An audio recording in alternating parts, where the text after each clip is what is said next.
대한민국 미래 전력을 책임질 새로운 무기들이 속속들이 모습을 드러내고 있고 아직 개발 중인 첨단 무기들도 서서히 물밑에서 윤곽을 드러내고 있습니다.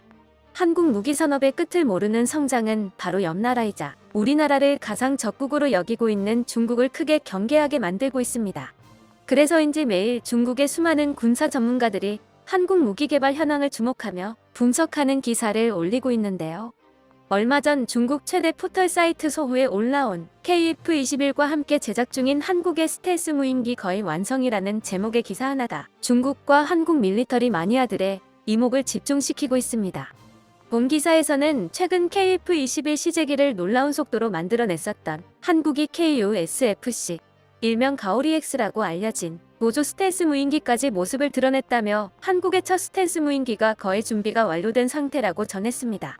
대한민국 공군은 KF-21 보라매가 최종적으로 무인기와 복합편대를 이루어 하늘과 지상을 지배하는 6세대 전투기의 수준에 도달하기를 원했기에 KF-21의 로열 윙맨이 될 스텔스 무인기를 개발하고 있었고 시제기의 모습이 몇 차례 공개되었었는데요.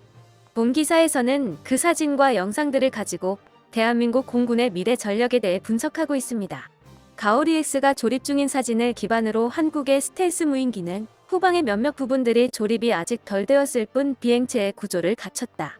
비행기 동체의 톱니 구조가 적용된 걸로 보아 KF-21을 뛰어넘어 한국 최초의 진정한 스텔스 전투기가 될 수 있을 것으로 보인다고 판단했습니다. 또한 지난 2019년 초 카이에서 제작되어 시험 비행까지 실시한 스텔스 무인기 시제기도 언급하며 한국이 무인기 기술에서 상당한 수준에 도달해 있다고 전했습니다. 또한 KF-21부터 KUSFC에 이르기까지 한국의 발전 속도는 놀라울 정도로 빠르다며 현재의 상황에서 한국의 전투기 개발과 실전 배치를 방해할 방법을 심각하게 고려해 봐야 한다. 이렇게 내버려두면 훗날 상황은 더욱 악화될 수 있다고 덧붙였습니다. 한국의 첨단 군용기 개발이 확실하게 중국의 군사적 팽창의 장애물이 될 수 있다고 말하고 있는 것입니다. 중국이 태평양으로 진출하고자 하는 야욕을 드러내고 있는 가운데 가장 큰 장애물 중 하나가 바로 한국인데요.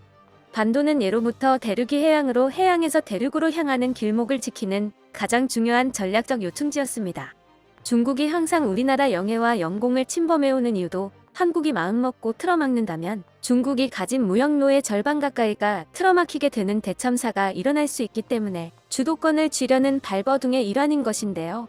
때문에 대한민국이 대규모 무기 수출로 인해 탄력을 받아 이루어내고 있는 육해공 전군의 첨단화는 중국 입장에 있어선 숨통이 조여오는 소식이었죠. 중국의 한 군사 저널에서도 우크라이나 전쟁 1주년을 맞아 이번 전쟁으로 가장 이득을 본 한국 방산에 대해 분석하는 특집 방송을 진행했었는데요. 함께 살펴보도록 하겠습니다. 乌克兰危机转眼已经过去1年，如果说损失最大的国家除了乌克兰和俄罗斯以外，就是欧洲了。不仅要掏空家底援助乌克兰，还要买美国的高价天然气。当然，有人哭呢，就有人笑。欧亚大陆另一端的韩国就在这场战争中赚得盆满钵满。据环球网报道，5号，《纽约时报》表示，去年韩国的武器出口增加了140%，达到创纪录的173亿美元。其中最大一笔交易是波兰的坦克和火炮采购合同，高达124亿美元。由于美国迟迟未能交货，去年7月，波兰向韩国订购了180辆坦克、200门榴弹炮和48架轻型攻击机，采购数额之大，一度让外媒惊呼波兰将成为欧洲的军事大国。在国际市场上，韩国的武器装备通常比美国和欧洲的同类型产品更加便宜，而且能按时交货。波兰在签署完采购合同后的第3个月就收到了第一批火炮。波兰总统杜达在收货时表示，有人说波兰等待这一天很久了，但他非常满意地说，波兰等待这一天的时间并不长。波兰的赞赏显然是对韩国的激励。 이는 지난해 말 한국이 이행 계약을 맺은 지 단 3개월 만에 K2, K9 초도 물량을 폴란드에 보냈었던 일을 말하는데요. 당시 폴란드의 두다 대통령이 직접 한국까지 마중을 나와 오래 기다렸다 말하기 힘들 정도로 한국의 무기가 빨리 도착했다 농담을 건네며 기쁜 심정을 솔직하게 드러냈었습니다.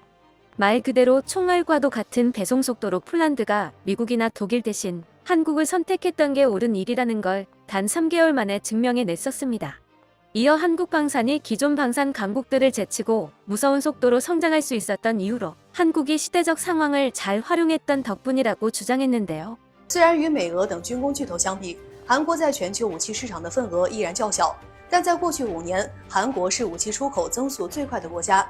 截至到2021年，已经成为全球第8大武器出口国。韩国总统尹锡悦还设定了到2027年跻身全球第4的目标。不难看出，迟迟未能停火的乌克兰危机是全球武器出口市场活跃的主要原因。由于不少东欧国家将苏联武器运往乌克兰，造成本国军队装备不足，在欧洲和美国腾不出生产线的情况下，韩国就成为一个诱人的选择。除了波兰以外，爱沙尼亚、挪威和罗马尼亚也向韩国下了采购订单。政治网站声称，这些采购订单是马克龙欧洲防务自主战略的讽刺。他一直梦想着欧洲国家能用本土武器保卫自己，为此没少向欧洲国家推销阵风战斗机。韩国军工能从过去只生产步枪、手榴弹的小作坊，一跃成为国际武器出口市场的热门卖家。 한국 무기가 현재 가장 강세를 보이고 있는 시장은 역시 폴란드를 주축으로 한 동유럽 시장입니다. 러시아의 관기를 피부로 느끼고 있는 동유럽 국가들은 나토의 협력을 구하면서도 가장 중요한 군의 현대화는 강력한 생산 능력을 가지고 누구보다 신속하게 무기 공급을 이루어낼 수 있는 대한민국에 의존하는 모습을 보여주고 있습니다. 이러한 상황은 나토와 EU의 중심에 서 있는 독일과 프랑스에는 마음에 들지 않는 상황인데요. 하지만 두 국가 모두 우크라이나에 대한 지원과 자국의 수요를 감당하기조차 어려운 상황이기에 아쉬운 소리를 하면서도 한국 무기를 도입하고 있는 동유럽 국가들을 막지 못하고 있습니다. 韩国最大的国防承包商韩华公司总裁孙在一曾准确评价了韩国军工的处境。当世界大国专注于生产军舰、潜艇和隐形战机等高端武器时，韩国正填补他们留下的空白，生产坦克和火炮等终极武器。韩华公司希望与美国共享火炮和装甲车方面的技术，并为北约提供美国不再制造或无法快速供应的武器。毕竟，美国不可能生产每一种武器。换句话说，韩国实质上是西方武器产业链上的一环。 이번 우크라이나 전쟁을 통해 첨단 무기 한2 개가 전쟁을 뒤덮고 놓을 수 있다는 환상은 사라지고 말았습니다. 아무리 하이급 첨단 항공기, 주력 전차라고 해도 충분한 미들급, 로우급 무기 전력들이 뒷받침해주지 않는다면 수십억 원짜리 장비가 몇 백, 몇십만 원짜리 드론에도 날아갈 수 있다는 사실이 드러났죠. 때문에 미국과 유럽이 첨단 무기 개발과 생산에 열중하고 있는 사이 전차, 자주포 생산을 멈추지 않고 생산 라인을 유지해왔던 대한민국이 텅 비어버린 시장을 어부치리로 집어삼키게 되었던 것입니다. 중국 전문가의 말처럼 서방 무기 산업에 끊어져버린 고리를 한국이 이어주고 있었던 것이죠. 미들급 무기뿐만 아니라 이러한 무기 수출을 통해 얻은 원동력으로 앞서 언급된 KF-21의 로열 윙맨들과 각종 미사일, 차세대 전차, 자주포, KF-21의 스텔스화 프로젝트까지 그동안 서서히 진행되어 왔던 대한민국군의 첨단화 계획이 한 번에 급물살을 타고 그 모습을 드러내고 있습니다. 얼마 전에는 국립과학연구소에서 현재 개발 중인 스텔스 무인기 가오리-X와 별개로 소형 스텔스 무인기의 개발에 들어갔다는 사실이 드러나기도 했는데요. 지난 2월부터 오는 11월까지 10개월 동안 개발이 진행되는 이 소형 스텔스 무인기는 북한 깊숙한 곳까지 침투해 북한의 핵시설까지 정찰하는 것을 목표로 장거리 비행이 가능하고 영상 촬영이 가능한 스펙으로 개발될 예정이라고 합니다. 기존에 진행되고 있었던 프로젝트를 앞당긴 것으로 5월에 첫 시험 비행에 착수할 예정입니다. 자동 비행 기능을 탑재하여 이륙 전 입력된 경로로 자동 비행을 실시하여 정찰 임무를 수행하고 복귀할 수 있다고 합니다. 북한의 레이더에 탐지되지 않도록 무미익의 스텔스 형상을 취할 것이며 각종 스텔스 기술이 적용될 예정인데요. 특히 항공기의 RCS에 가장 큰 영향을 미치는 제트 엔진의 공기 흡입구 및 배기구에는 KF-21 블럭원에 적용되어 있는 RAS가 적용된다고 합니다. 그동안 KF-21과 KU-SFC의 스텔스 기술 연구로 집적된 스텔스화 기술을 소형기에 선제적으로 적용하여 정찰기로 사용하는 것으로 대한민국의 스텔스 기술력을 테스트하는 시험기로서의 역할도 수행할 것으로 예측되고 있습니다. 이번 소형 스텔스 무인기의 신속 개발은 지난해 말 북한의 무인기 도발에 맞선 우리 군의 대응 전략 중 하나로 보이고 있는데요. 북한의 싸구려 무인기와 압도적인 기술 격차를 가진 우리 군의 무인기 전략을 과시함으로써 북한군과 한국군의 격차를 다시 한번 강조하려는 뜻으로 보이고 있습니다. 이러한 첨단 무인기 외에도 북한의 무인기 전력을 연구하기 위한 실증기이자 북한을 혼란시키기 위한 디코이용으로 북한의 무인기를 복제하는 프로젝트를 진행하는 등 우리 군의 미들, 로우급 무인기 전력을 충실하게 채워나가고 있습니다. KF-21의 로열 윙맨 무인기들과 함께 얼마 전 양산에 들어간 한국형 무장헬기 LAH와 함께 유무인 복합편대를 이룰 멈티의 개발 역시 본적으로 시작되었습니다. 새롭게 개발될 사출식 무인기는 LAH의 발사관에서 사출되어 자율 비행을 하며 정보 수집 임무를 수행하다 목표물을 향해 자폭하는 방식으로 훨씬 넓은 반경의 전장을 커버하는 게 가능합니다.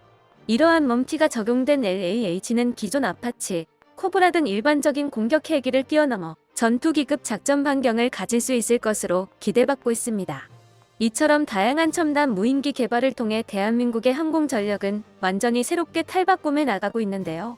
특히 앞서 개발되고 있는 가오리-X는 한국형 드론 모함의 함체기가 되어 대한민국 영해를 빈틈없이 지켜낼 것으로 기대받고 있습니다.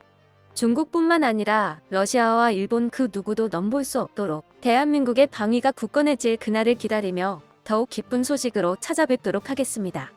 끝까지 시청해주셔서 감사합니다. 도움이 되셨다면 좋아요를, 다른 이야기도 궁금하시면 구독을 눌러주세요.